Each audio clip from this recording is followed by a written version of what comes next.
அனைவருக்கும் வணக்கம். உச்சநீதிமன்றத்தில் ஏற்கனவே ஸ்டாலினுடைய தேர்தல் முறைகேடு வழக்கு நிலுவையில் இருக்கக்கூடிய சூழல்ல இப்ப எரியிற நெருப்புல எண்ணெய் ஊத்துற மாதிரி தமிழ்நாடு முழுக்க எஸ்ஐஆர் பணிகள் முடிவடைந்து வாக்காளர் வரைவு பட்டியல் வெளியிருக்கு. இதுல திமுகவுக்கு அதிர்ச்சி அளிக்கக்கூடிய விதமாக மொத்தம் 97 லட்சம் வாக்காளர்கள், கிட்டத்தட்ட 1 கோடி வாக்காளர்களுடைய பெயர்கள் பட்டியலிருந்து நீக்கப்பட்டிருக்கு. தமிழ்நாடு முழுக்க நீங்க எடுத்துக்கிட்டீங்கன்னா 14 விழுக்காடு நபர்களினுடைய பெயர்கள் நீக்கப்பட்டிருக்கு. பல காரணங்கள், போலி வாக்காளர்கள் இருந்திருக்காங்க, அவருடைய பெயரை பல இடங்கள் இருந்து ஷிஃப்ட் பண்ணியிருக்காங்க, ஆனாலும் பேரை ரிமூவ் பண்ணல, இறந்துருக்காங்க பல பேர், அதோடைய பேர்கள் நீக்கப்பட்டிருக்கு. அப்படிங்கிற மாதிரி 97 லட்சம் பேர் அவருடைய பெயர்கள் நீக்கப்பட்டிருக்கு. இதுல மொத்தமா பார்க்கும்போது நமக்கு 14 விழுக்காடுன்னு தோணினாலும் திமுகவினுடைய கோட்டை சென்னை எங்களோட கோட்டை, சென்னை திமுகவினுடைய கோட்டை அப்படின்னு சொல்லிக் கொள்ளக்கூடிய அந்த சென்னை மாநகரத்துக்கு உட்பட்ட தொகுதிகளில் 35 விழுக்காடு வாக்குகள் நீக்கப்பட்டிருக்கு. 35 அப்படின்னா நீங்க எந்த அளவுக்கு அதிகம்னு சொல்லி நீங்க யோசிச்சு பாருங்க. கிட்டத்தட்ட பாதி. ஓகேங்களா? அதுலயும் குறிப்பா ஸ்டாலின் அவர்களினுடைய சொந்த தொகுதியான கொளத்தூரில் 2011ஆம் ஆண்டிலிருந்து வெற்றி பெற்றுக் கொண்டிருக்கக்கூடிய அந்த கொளத்தூர் தொகுதியில நீங்க எடுத்துக்கிட்டீங்கன்னா 40 விழுக்காடு வாக்குகளை நீக்கியிருக்காங்க எஸ்ஐஆர் பணிகளில். அதாவது 40 நீக்கியிருக்காங்கன்னா நம்ம அவர்களை குற்றம் சாட்டா சொல்லணும்னு அவசியம் இல்லை. இந்த இடத்துல அந்த பெயர் போலி பேரா இருந்திருக்கு. கிட்டத்தட்ட அவர்கள் டேட்டாவே சொல்றாங்க, இந்த தொகுதியில பல பேர் ஷிஃப்ட் ஆகி போயிட்டாங்க, இல்ல ஒரே நபருக்கு 2 வாக்குகள் இருக்கு அப்படிங்கிற மாதிரி பல காரணங்களை அடுக்குறாங்க. சரி, 40 விழுக்காடு வாக்குகள்னா நம்பர் எத்தனை தெரியுமா? கரெக்டா 1,03,000 வாக்குகள் கொளத்தூர்ல மட்டும் நீக்கியிருக்காங்க. சரி, 1,03,000 வாக்குகள்லாம் பெரிய வாக்குகளா அப்படின்னா, ஸ்டாலின் அவர்கள் 2021ஆம் ஆண்டு தேர்தலில் வாங்கிய மொத்த வாக்குகளே 1,05,000 வாக்குகள் தான். அப்போ எந்த அளவிற்கு கொளத்தூர்ல போலி வாக்காளர்கள் இருந்திருக்காங்க அப்படின்றதுக்கு இது ஒரு சிறந்த உதாரணமா இருந்திருக்கு. அவர்கள் எல்லாமே ஸ்டாலினுக்கு ஓட்டு போட்டாங்க, கள்ள ஓட்டு போட்டு ஜெயிச்சிட்டாரு அப்படிங்கிற குற்றச்சாட்டை நம்ம நேரடியாக வைக்கணும்னு அவசியம் இல்லை. ஆனால் இந்த நம்பர்ஸ் பார்க்கும்போது நமக்கு அதிர்ச்சியா இருக்கா இல்லையா? சரி, இவருக்கு அடுத்தபடியாக நம்ம சின்னவரனுடைய சேப்பாக்கம் தொகுதியை நீங்க எடுத்துக்கிட்டீங்கன்னா அங்கேயும் இதே மாதிரி 90,000 வாக்குகள் நீக்கப்பட்டிருக்கு. அப்போ இவர்கள் திருப்பி இப்ப டிராஃப்ட் தான் வந்திருக்கு, இனிமே திருப்பி மறுபடியும் அப்ளை பண்ணலாம், கொஞ்சம் மாற்றங்கள் வரலாம், இந்த நம்பர்ஸ் கொஞ்சம் முன்ன பின்ன வரலாம். இருந்தாலும் எப்படி சென்னையில மட்டும் இந்த அளவிற்கு போலி வாக்காளர்களுடைய பேர் அதிகமா இருந்திருக்குன்னு கேட்கும்பொழுது சில பேர் சொல்றதுன்னா, சென்னை ஒரு ஃப்ளோட்டிங் பாப்புலேஷன் மாதிரி, வருவாங்க திருப்பி போவாங்க, இங்க இருக்கும்போது அவர்கள் வாக்காளர் படி எடுத்துடுறாங்க, அதனால ரோட் ரைடிங் இருக்கிறதுனால பேர் மாறுதுன்னு சொல்லலாம். இருந்தாலும் அது எப்படி ஸ்டாலின் அவர்களோட தொகுதியில இவ்வளோ வித்தியாசம் வருது அப்படின்னு யோசிச்சுட்டு இருக்கும்போது தான் நேரம் நம்ம 2011க்கு போக வேண்டியிருக்கு. 2011 தேர்தலில் ஸ்டாலின் அவர்களை எதிர்த்து போட்டியிட்ட சையது துரைசாமி அவர்கள், அப்போது அதிமுக கேண்டிடேட் அவர், அப்போ அவர் போட்டியிடும் பொழுது கிட்டத்தட்ட ஸ்டாலினுக்கும் அவருக்குமான வாக்கு வித்தியாசம் அப்படிங்கிறது 2700 தான். அந்த 2700 வாக்குகளுமே ஸ்டாலின் அவர்கள் முறைகேடா அந்த தேர்தல் ஜெயிச்சிட்டாரு, வாக்குக்கு பணம் கொடுத்தாரு, இந்த மாதிரி பல ஓட்டுகள் முறைகேடா போடப்பட்டது, அவரோட பவரை யூஸ் பண்ணி மக்களை இன்ஃப்ளூயன்ஸ் பண்ணிட்டாரு அப்படின்னு பல விஷயங்கள் குற்றச்சாட்டாக வைக்கப்பட்டது. யார் மூலமா? சையது துரைசாமி மூலமா. இப்போ அந்த வழக்கு தான் பார்த்தீங்கன்னா உச்சநீதிமன்றம் நிலுவையில் இருக்கு. ஜனவரி 21ஆம் தேதி அடுத்த ஹியரிங்க்கு வருது, பிஆர் கவாய் அவர்களினுடைய பெஞ்சில். அப்போ இவ்வளோ விஷயங்கள் பின்னாடி போயிட்டு இருக்கும்போது இனிமே உச்சநீதிமன்றத்துக்கு கூடுதல் தகவலா இதையும் கொண்டு போக போறாங்க. இந்த மாதிரி இந்த தொகுதியில நாங்கள் ஏற்கனவே வழக்கு நடந்துட்டு இருக்கு, இந்த தொகுதியில் நீங்க பாத்தீங்கன்னா இவ்வளோ போலி வாக்காளர்கள் இருந்திருக்காங்க. அப்போ ஏற்கனவே ஸ்டாலினோட வெற்றியை சேலஞ்ச் பண்ணி தான் அந்த கேஸ் போயிட்டு இருக்கு. அப்போ இதுல கூடுதலா ஒரு தகவலா இந்த தொகுதியில இவ்வளோ போலி வாக்காளர்கள் இருந்திருக்காங்க பாருங்க அப்படிங்கிற மாதிரி கூடுதலாகவும் சேர்க்க போறாங்க. அப்போ இந்த வழக்கினுடைய போக்கு அப்படிங்கிறது திமுகவுக்கு ரொம்ப பாதகமான சூழல்ல தான் இருக்கு.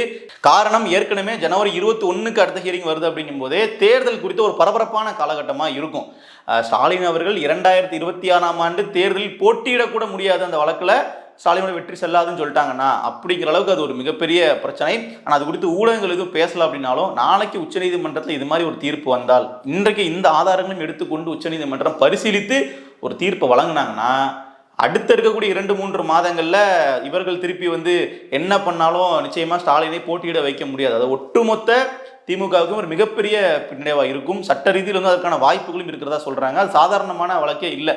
ஏன்னா அதற்கான ஆதாரங்கள் 2011 தேர்தல் முறைகேடு நடந்ததுக்கான ஆதாரங்களை தொடர்ச்சியா சையது துரைசாமி தரப்பு உச்சநீதிமன்றத்தில் கொடுத்துக்கிட்டே இருக்கிறதாகவும் சொல்றாங்க. அடுத்தடுத்த மனுக்கள் போடும்போது அதெல்லாமே அவர் அட்டாச் பண்ணியிருக்காங்க. அப்போ இது ஒரு மிக நீண்ட ஒரு வழக்கு. அதுலேயும் இந்த எஸ்ஐஆர் அப்படிங்கிறது இதுல கூடுதலா பாத்தீங்கன்னா இந்த தொகுதியில கவனம் பெற்ற ஒன்றா இருக்கு. ஏன்னா தமிழ்நாட்டிலே அதிகப்படியான வாக்குகள் ஒரு தொகுதியில போலி வாக்காளர்கள் இருக்கிறாங்க. அந்த தொகுதியில பாத்தீங்கன்னா ஏற்கனவே 2011 வெற்றியை சேலஞ்ச் பண்ணியிருக்காங்க அப்படின்னா அந்த இதை நம்மளே பொருத்தி பார்த்துக்க முடியும் எவ்வளோ ஒரு சிக்கலான கேஸ் அப்படிங்கிறது.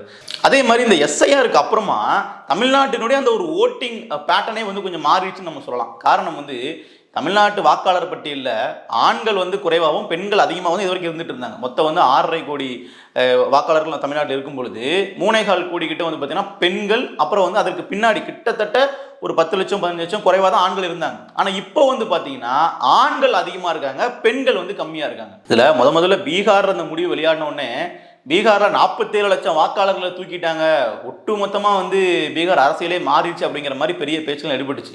அதுக்கப்புறம் வந்து வெஸ்ட் பெங்காலில் இருக்கட்டும், இப்படி பல மாநிலங்கள் எடுக்கும்போதெல்லாம் வந்து அதிகமான நம்பர் சொல்லும்போது நம்ம ஷாக்காக இருந்தோம். ஆனால் இப்போதைக்கு கரண்ட்டில் இங்கே இந்தியாவில் எடுக்கப்பட்ட இது வரைக்கும் எடுக்கப்பட்ட அனைத்து மாநிலங்களையும் சரி, தமிழ்நாடு தான் வந்து முதல் இடத்துல இருக்குது அதிகப்படியான வாக்காளர்களை எஸ்ஐஆரில் நீக்கினதில்.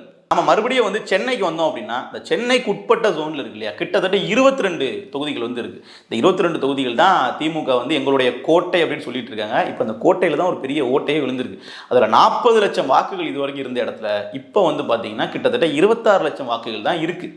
அப்போது ஒரு 15 லட்சம் வாக்குகள் அப்படிங்கிறது நீங்கள் எப்படி சாதாரணமாக எடுத்துக்க கூடாதுன்னு நான் சொல்கிறேன்னா, இந்த வாக்குகள் எந்த பக்கம் வந்து போகுதோ அவர்கள் வந்து இன்ஸ்டன்டான அவர்களுக்கான வெற்றி தான். ஏன்னா இதை வந்து யாராவது மிஸ்யூஸ் பண்ணி கள்ள ஓட்டு போட்டிருந்தாங்க அப்படின்னா நான் சொல்கிறேன், கண்டிப்பாக அதை போட்டிருக்காங்கன்றதை நம்ம ஆதாரத்தோடு இல்லாமல் சொல்ல முடியாது.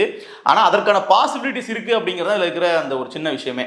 அப்போது இதை வந்து ரிவைஸ் பண்ணதில் இவ்வளோ பெரிய விஷயம் எக்ஸ்போஸ் ஆகிருக்கு, இவ்வளோ வாக்குகள் வந்து நீக்கப்பட வேண்டியது நீக்கப்படாமல் இருந்திருக்கு அப்படிங்கிறது ரொம்ப ரொம்ப ஒரு முக்கியமான புள்ளி. இந்த அடுத்து வரப்போகிற தேர்தலையுமே இது ஒரு மிகப்பெரிய அளவில் எதிரொலிக்கும் அப்படிங்கிறத மாற்றுக்கிறதே இல்லை. ஏன்னா நீங்கள் 6.5 கோடி வாக்காளர்களுக்கு கணக்கு போட்டுட்டு இருப்போம், ஆனால் மொத்தம் இருக்கிறதே 5 கோடி வாக்காளர்கள் தான். அதுலயும் வந்து பாத்தீங்கன்னா 70 விழுக்காடு நபர்கள் தான் வாக்கே செலுத்துறதுக்கு வருவாங்க. அப்படிங்கும்போது இது ஒரு மேஜர் சேஞ்ச் சொல்ல போனா தமிழ்நாடு பாலிடிக்ஸ்ல. அதே நீங்க பாருங்க, சென்னை போன்ற பெருநகரங்கள்ல 50 விழுக்காடு நபர்கள் தான் வாக்கு செலுத்தவே வருவாங்க நார்மலா இங்க இருக்கிற மொத்தத்துல. அப்படி கணக்கு பண்ணும்போது இனிமே அந்த விழுக்காடு அதிகமாகும். ஏன்னா நிறைய நபர்கள் வந்து இங்க பேர் நீக்கப்படாமலே இருந்ததுனாலதான் இந்த வாக்கு செலுத்த வரக்கூடிய நபர்களோட நம்பர்ஸ் வந்து கம்மியா இருந்துச்சு. இப்ப இதை நீக்கினதுக்கு அப்புறமா அந்த ரேஷியோலையும் வந்து கண்டிப்பா மாற்றம் வரும். இனிமேல் வந்து சென்னை தான் இருக்கிறதுலேயே மிக குறைவா வாக்கு செலுத்திய மாவட்டம் அப்படிங்கிற மாதிரி இருக்கிறதுக்கான வாய்ப்புகள் கிடையாது. ஏன்னா கண்டிப்பாக இங்கே இதுக்கப்புறம் வாக்குகள் செலுத்தக்கூடிய ரேஷியோ அப்படிங்கிறது அதிகமாகும். ஏன்னா 26 லட்சம் பேரில் இப்போ கிட்டத்தட்ட ஒரு 20 லட்சம் பேர் வந்துட்டாங்க அப்படின்னாலே அது மிகப்பெரிய நம்பர்ஸாக நமக்கு தெரியும். இந்த வாக்காளர் வரைவு பட்டியல் வெளியானது ஒரு பக்கம் சர்ச்சையை ஏற்படுத்திட்டு இருக்க, இன்னொரு பக்கத்தில் வந்து பார்த்தீங்கன்னா தூய்மை பணியாளர் ரவிக்குமார் அப்படிங்கிற ஒரு தன்னுடைய உயிரை வந்து மாய்த்து கொண்டிருக்காரு. அது கிட்டத்தட்ட ஒரு 5 மாத காலமாகவே அவருக்கு வந்து பார்த்தீங்கன்னா சரியான வருமானம் இல்லாமல் இந்த மாதிரியான ஒரு முடிவை வந்து எடுத்திருக்கிறதா தகவல். அதாவது ஏற்கனவே தூய்மை பணியாளர்கள் பிரச்சனை பற்றி தொடர்ச்சியாக பேசிட்டு வரணும். இதில் இந்த மாதிரியான ஒரு உயிரிழப்பு நடக்க ஆரம்பிச்சிருக்கு அப்படிங்கிறது ரொம்ப வந்து ஒரு வருந்தத்தக்க நிகழ்வு. காரணம் என்னன்னா, ஒரு தரப்பு வந்து மாத கணக்கில் போராடிட்டு இருக்காங்க. அவர்கள் போராட்டத்துக்கு செவி சாய்க்கிறது அப்படிங்கிறது ரெண்டாவது, அந்த போராடுறதுக்கான அனுமதியோ இல்லை போராடுறதுக்கான சூழலோ கூட இல்லாத அளவுக்கு பார்த்துக்கிறது இருக்கு இல்லையா, அது ரொம்ப ஒரு மோசமான போக்கா தெரியுது. நம்ம ரிப்பன் மாளிகைக்கு முன்னாடி நடக்கும்போது போராட்டத்தை மட்டும்தான் நம்ம பார்த்துட்டு இருக்கோம். அது தொடர்ந்து அவர்கள் மெரினால போராட்டம் பண்ணுறாங்க, ஜார்ஜ் கோட்டையை முற்றுகையிட போறோன்னு போனாங்க, இப்படி பல விஷயங்கள் பண்ணிட்டு இருக்காங்க. ஆனாலும் அவர்களுக்கான நீதி வந்து கிடைச்ச மாதிரி தெரியல. அவர்களோட பிரச்சனையை நம்ம ஒரு லைனில் சொல்லணும்னு வச்சுக்கோங்களேன், 25,000 வரைக்கும் சம்பளம் வாங்கிட்டு இருந்த நபர்களை நீங்கள் இனிமேல் 15,000 சம்பளம் வாங்கினா போதும், நீங்கள் அங்கேருந்து புதுசாக ஆரம்பிங்க அப்படின்ட்டும், இது வரைக்கும் கவர்மெண்ட் கையில் சம்பளம் வாங்கிட்டு இருந்தவங்களா இதுக்கப்புறம் நீங்கள் பிரைவேட்ல போய் சம்பளம் வாங்குங்கன்னு சொல்லி அனுப்புறதும் எவ்வளோ ஒரு மோசமான நிலைமை அப்படிங்கிறத பாருங்க. இதுதான் அவர்கள்ட்ட நடந்துகிட்டு இருக்கு. அவர்கள் தீர்வாக கேட்கறது அப்படிங்கிறது, நாங்கள் வந்து ஒரு பிரைவேட் கம்பெனிகிட்ட போய் நாங்கள் நிற்க வேண்டாம், நீங்கள் சம்பளத்தை குறைச்சி கொடுத்தாலும் கவர்மெண்ட் வேலையே கொடுங்க, அப்பதான் எங்களுக்கு அரசு சலுகைகள் கிடைக்கும் அப்படின்றதான் அவர்களுடைய கோரிக்கை. சரி, தூய்மை பணியாளர்கள் தான் ஒரு பக்கம் போராடிட்டு இருக்காங்கன்னு பார்த்தா, செவிலியர்கள் கொரோனா காலகட்டத்தில் உடனடி தேவைக்காக ஹையர் பண்ணப்பட்ட செவிலியர்கள் எல்லாருமே வந்து பார்த்தீங்கன்னா அந்த பேரிடர் காலத்துக்கு அப்புறமா நிரந்தரமாக நாங்கள் உங்களுக்கு பணி கொடுப்போம் அப்படின்னு சொல்லி திமுக தேர்தல் வாக்குறுதியாகவே கொடுத்துருந்தாங்க. ஆனால் இப்போ வரைக்கும் அவர்களுக்கான பணியை வந்து கொடுக்கல அப்படிங்கிறது அவர்களுடைய கோரிக்கை. அவர்களும் தொடர்ச்சியாக வருட கணக்கில் வந்து பார்த்தீங்கன்னா இந்த போராட்டத்தை வந்து பண்ணிக்கிட்டு இருக்காங்க. இப்படி ஒரு கூட்டம் வந்து போராடிக்கிட்டு இருக்கு, இவர்கள் நாம தானே வாக்குறுதி கொடுத்தோம் அப்படிங்கிற அந்த எண்ணம் எதுவுமே இல்லாமல் ஆட்சியாளர்கள் வந்து வேற விஷயத்துல ஃபோக்கஸ் பண்ணிட்டு இருக்காங்க. எடப்பாடி கூட இந்த விஷயங்களை வந்து கவர் பண்ணி ட்வீட்லாம் போட்டிருந்தாரு, இந்த விஷயத்துக்கு குரல் கொடுத்திருந்தாரு. ஆனாலும் வந்து ஸ்டாலின் அவர்கள் அதுக்கு எந்த பதிலும் சொல்லவில்லை என்பது கூடுதல் தகவல். நன்றி.